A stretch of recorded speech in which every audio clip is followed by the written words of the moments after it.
ঢাকা গোয়েন্দা কাস্টম শুল্ক বিভাগ বুধবার সকাল 11টায় চায়না থেকে আমদানিকৃত ৮ ট্রলি লেস ও নেট কাপড় জব্দ করে। এ বিষয়ে কাস্টম গোয়েন্দা বিভাগের কাছে জানতে চাইলে কাস্টম শুল্ক বিভাগের আরও পবিত্র রায় গণমাধ্যমকে বলেন, এটি আমাদের নিয়মিত একটি ওয়ার্ক। আমাদের সন্দেহ হয়েছে তাই আমরা জব্দ করেছি। উভয় পক্ষের কাগজপত্র যাচাই বাছাই চলছে। সব ঠিক থাকলে মাল তারা পেয়ে যাবে, আর যদি ত্রুটিপূর্ণ হয়ে থাকে সেই ক্ষেত্রে এই মালামালগুলো জব্দ করা হবে এবং কি পরিমাণ শুল্ক ফাঁকি দেওয়া হয়েছে তা প্রমাণ পাওয়া যাবে। এই মুহূর্তে এই মালটি নিয়ে তেমন কিছু আর বলা সম্ভব নয়।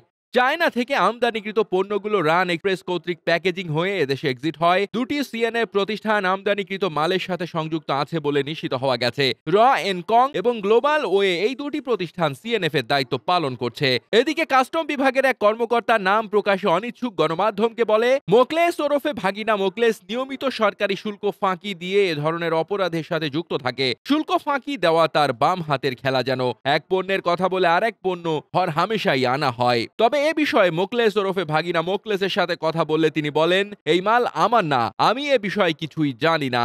আমার মাল না ভাইয়া, ওই যে সিএনএফ আছে ওখানে, ওই যে কাস্টমস আটকে, ওই যে শুল্ক গোয়েন্দার কাছে ফোন দিতে হবে। ওরা সিএনএফ এর নাম জানে, ওরা ওই যে আতিক নামে, আতিক আতিক আতিক আতিক আর কি।